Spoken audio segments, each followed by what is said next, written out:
there's a lot of chaos, as I've been saying throughout the year. I did a instant reaction podcast on Sunday night after following the first slate of games, the 1 o'clock, 4 o'clock games, late Sunday night.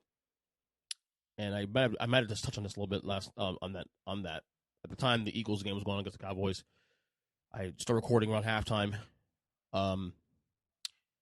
And there's a lot of chaos, obviously, across the board in the NFL right now, except at the top. Folks, I'm going to say this. There's probably going to be a hot take, whatever it may be. I don't care.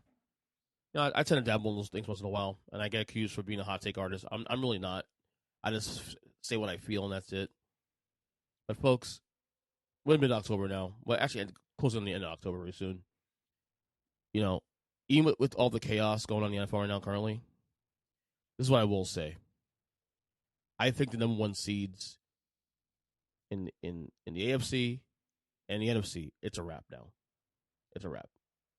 Barring any significant injuries, I think the Buffalo Bills in the AFC and the Philadelphia Eagles in the NFC will be your number one seeds in these playoffs. It's a wrap. Barring any significant major injuries, it's over. The Chiefs put that to bed, in my opinion, on Sunday against Kansas City. The Eagles put to bed against the Cowboys on Sunday against the Cowboys. It's over. It's over. And it's over for a number of reasons, but mainly these two reasons. Number one, the environment. Because everybody else below them, every team below, both the Eagles and the Bills in their respective conferences, all cannibalize themselves right now. Even the teams that you may think, well, they can still make a run. You know, the Chiefs in the AFC probably, maybe the Vikings, maybe, you know, a team in NFC that started slow. No, they're all cannibalizing themselves. Yeah, you can say the Vikings in the NFC, but they lost. The one loss is to the Eagles. And do we really trust the Vikings to get the job done? No, I don't. You can do it. You can do that in your own apparel. Look, they're a good team. They're going to win the North probably. I think I'm at that point now where, and it's on the pod on Sunday, I'm at a point now where I think the Vikings, they are the NFC North champs. I think the Green Bay Packers have a lot of issues that I don't know if they get fixed in time to change the narrative there. Probably be a wild card team at best.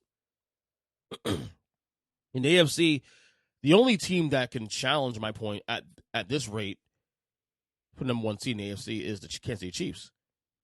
And the Bills just beat them on Sunday in Arrowhead. So now you have a one-game lead with a tiebreaker. Okay. So technically it's a two-game lead. Okay. So, but again, the environment to the AFC. Every team's kind of cannibalizing themselves. The NFC, for example, has a bunch of 3-3 teams. Rams are 3-3. Niners 3-3. Seahawks 3-3. Buccaneers 3-3. Falcons 3-3. What am I missing here? The Packers are 3-3. You got 6 teams that conference that are 3-3. In the AFC, you got a bunch of cannibalizing going on there. You know, between the Chargers and the Chiefs, and you know, also the Colts now won 2 in a row. They're starting to make a little bit of a push. Them and the Titans, who play this weekend. You know, Ravens are struggling, but they're 3-3. They'll figure it out. Bengals 3-3, but they're not as good as the top teams in the conference. Which leaves me my second, the most important reason why I believe it's a wrap in AFC and NFC, both 1-1 seeds, Eagles and Bills. The schedules. The Bills' schedule, and remember, we did this on the podcast week 2 when we were teasing. Well, can the Bills go 17-0? Remember that episode back in early mid-September? Now, obviously, I said take the field. Obviously, it's not going to happen. But we just teased it, and we ran through the schedule. Remember, and we were saying, well, it won't happen because the schedule on the front end is tough. Ravens, Chiefs, you know, a couple of Dolphins. But we said though, once they get through the Chiefs, it was a cakewalk rest of the way. Remember that? We discussed it on this podcast. We said this, that after they get past the Chiefs, it's a cakewalk. The next tough game, quote unquote, is the Bengals. Now, certainly you can say the Jets are 4-2, but look, the Jets are, it's a cool story, cute story. Maybe they're a wildcard team. Maybe they're not. They're not in the Bills class. This is Buffalo's schedule the rest of the way now, going forward. Bye week this week, right? So if I won to buy, home against the Packers.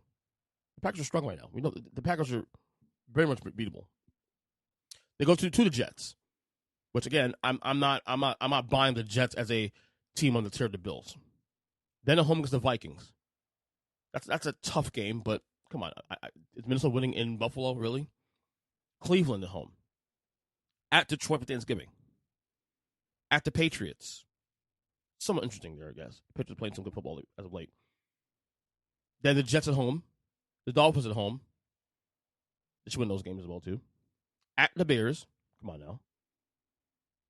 Then at the Bengals, that's the one. But then again, do we know how good the Bengals are at that point? Are they still struggling at 500? I don't think they will be, but we'll see. And they close at home against the Patriots. So I'll give you 2 more losses in the schedule. 2 more losses in the schedule. But who else is going to be 14-3 that's the way in the AFC? Nobody else. I see the Chiefs losing a couple more games than themselves before the season's all said and done.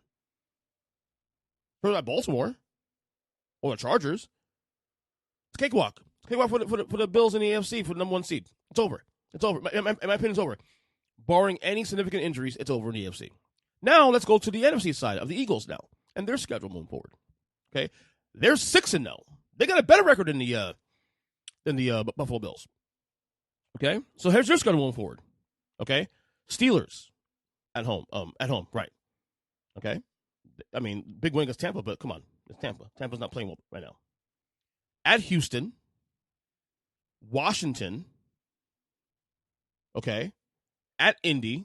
That could be an interesting game there against Indy. Okay, the Packers at home, the Titans at home.